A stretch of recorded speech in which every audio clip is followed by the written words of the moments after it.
کوئٹہ میں نامعلوم افراد کی جانب سے طالب علم ایمل اورنگزیب کو اغوا کر لیا گیا، جس کے بعد وہ تاحال لاپتہ ہیں۔ عینی شاہدین اور اہل خانہ کے مطابق نامعلوم افراد مکان میں داخل ہوئے اور اہل خانہ کے ساتھ بدسلوکی اور تشدد کا مظاہرہ کرتے ہوئے ایمل کو زبردستی اپنے ہمراہ لے گئے۔ ایمل اورنگزیب کے والد اور والدہ نے وش نیوز سے خصوصی گفتگو کرتے ہوئے کہا، دیکھیے، جب رات کو تقریباً 2:15 دروازے کا کھٹکھٹانے کا آواز آیا، چھوٹا بیٹا ہے، اس نے مجھے کہا ابو یہاں پر چھاپا لگا ہوا ہے، یہاں پر ایمل کو اٹھانے کے لیے بندے 40-50 کے قریب تھے، وہ سارے مسلح تھے۔ میں نے پوچھا آپ کس قانون کے تحت چادر اور چار دیوار کی پامالی کر رہے ہو؟ میں نے بولا آپ کے پاس کوئی سرچ وارنٹ ہے، کوئی گرفتاری ہے، کوئی کیس ہے، تو ایلیگیشن کیا ہے تو ہمارے نوٹس میں لاؤ اس چیز کو۔ ہم تو ایک ریڈ زون کے اندر رہتے ہیں، دوسری ہم سرکاری ملازم ہیں، یہ تو ہمارا آئینی حق ہے احتجاج ظاہرے۔ تب میرے اپنے والد صاحب ایکس بیوروکریٹ سیکرٹری لیول کے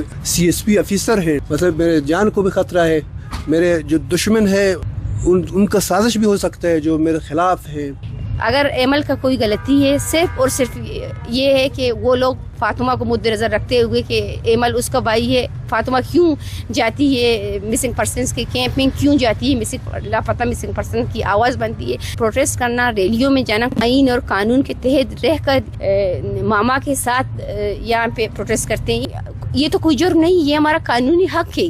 بس میں نے اپنے بیٹے کو اپنے بغل میں لے لی، میں نے بولا میں نہیں دوں گا اپنے بیٹے، تو اس نے بولے اس کو مارو، ایسے نہیں مارے گا۔ اس نے مجھے ایسے کر کے پھینک دیا، میں گر گئی تو میرے بیٹے کو اٹھایا، اس کو گھسیٹتے ہوئے گاڑی کی ڈگی میں ایسے پھینکا۔ اس کے پہلے اس کو والد صاحب جا کے گاڑی میں بیٹھ گیا کہ تو مجھے بھی ساتھ لے کے جائے۔ ایمل اورنگزیب کے والدین نے مطالبہ کیا ہے کہ ایمل کو فوری طور پر بازیاب کیا جائے اور اگر وہ کسی جرم میں ملوث ہے تو اسے عدالت میں پیش کیا جائے۔ گھر کے تقدس کو پامال کرنے والے لوگوں کو قانون کے کٹہرے میں لایا جائے اور ایمل اورنگزیب کے اہل خانہ کو تحفظ فراہم کیا جائے۔ وش نیوز، کوئٹہ، بلوچستان۔